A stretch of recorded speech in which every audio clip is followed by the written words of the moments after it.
Vreme je za JoJo.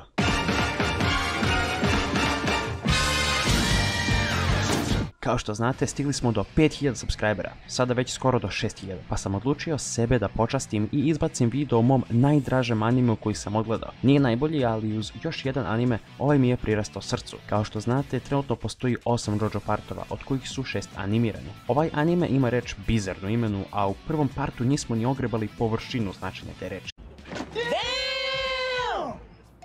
Što se tiče anime adaptacije, solidna je, uspeli su sve da animiraju i ubace u 9 epizoda, ali manga je daleko bolja i za praćenje priče i za povezivanje sa piscem. Danas krećemo od tog prvog parta, Phantom Blood, koji je definitivno najslabiji part koji je napisao Hirohiko Araki, ali ima ubedljivo najbolji opening po mom mišljenju.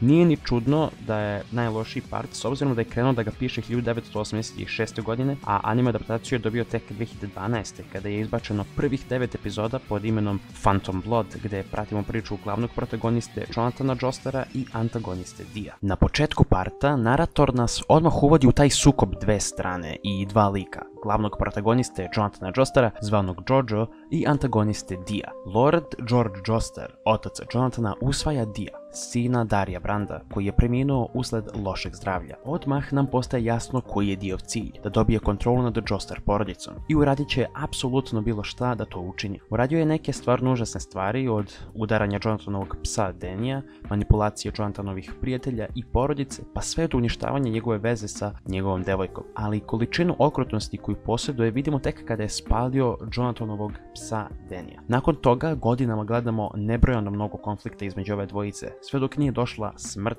Jonathanovog oca Georgea. Jonathanov život se raspadao sve do poslednje borbe između ove dvojice, koja je ostavila velike posljedice. Ono što je jako zanimljivo jeste da se manga zove JoJo Bizarre Adventures, što nas sve navodi da pratimo priču JoJo. I ovo je delimično tačno, ali interesantno je što je priča prvog parta podeljena na dva dela. Prva polovina prati priču Dia, a druga polovina kao rezultat prve prati priču Jonathana, što Jonathana čini sporednim likom u prvom delu prvog parta. Nešto što je dovelo do ovoga je možda i način kako je Jonathanov karakter i ličnost prikazana. Na početku ga vidimo kao jakog i sigurnog mladića koji želi da zaštiti sve slabije i bude gentleman. Njegov dijalog u nekim scenama kasnije se čini manje herojski i više podsjeća na naivno i dramatično dete. Neki ga možda smatraju dosadnim na početku jer nema neki cilj osim da bude gentleman, što je sušta suprotnost Diu, koji već ima izgrađenu ličnost kao i cilj, što me tera da zaključim da je Dio Brando zapravo glavni lik prvog parta. Postoji jedna knjiga koju je napisao Joseph Campbell, koji je izbacio 1949. godine.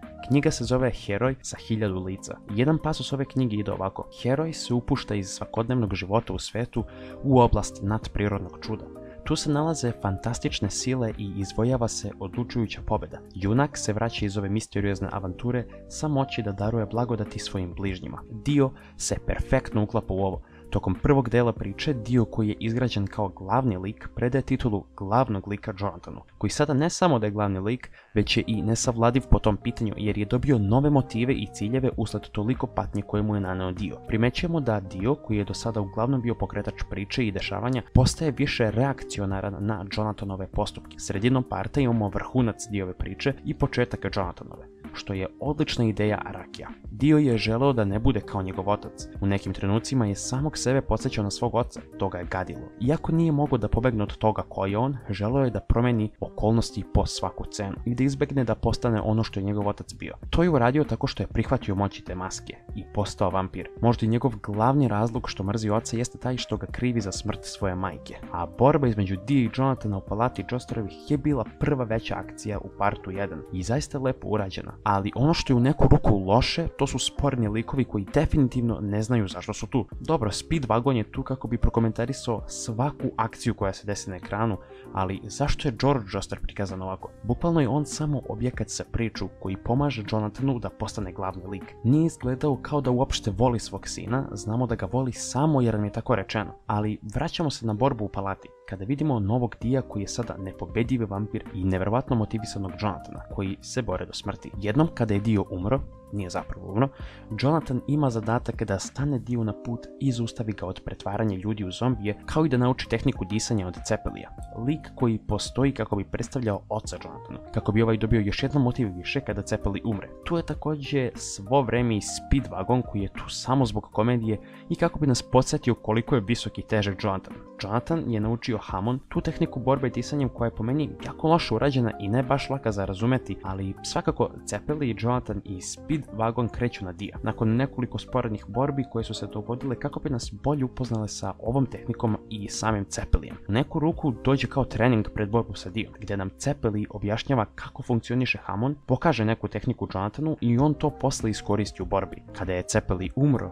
preneo je svoju životnu energiju i Hammond u Jonathanovo telo, što je načinilo Jonathana mnogo jačim. Počinje borba između Dia i Jonathana. Ova borba je podeljena u dve sekcije, koje se završavaju emotivno. Nešto što smo mogli da očekujemo, ali ne baš ovako. Borba se odvijala u Diovom zamku. Ova borba mi se jako svidela, ali je prošla brže nego što je možda trebalo, jer Dio gubi svoju glavu i borba se završava ubrzo nakon toga. Ali u međuvremenu Dio imao jednog pomoćnika koji je pokupio njegovu glavu i pobegao u mrak. Vreme je prošlo i Jonathan se oženio sa Erinom, koji su krenuli na putovanje brodom. Tu vidimo neke emotivne scene između Jonathana i Erine i onda odjednom Diov creepy pomoćnik i Diova glava se pojavljuju, gdje Dio otkriva Jonathanu da ga poštuje, što je bio jako lep moment zbog njihove veze od kako su bili deca. Sada Dio želi Jonathanovo telo i ničije drugo. U haosu borbe Jonathan je nateran da žrtvuje sebe kako bi spasao svoju tek rođenu ćerku kao i svoju ženu. I to je ono što niko nije očekivao.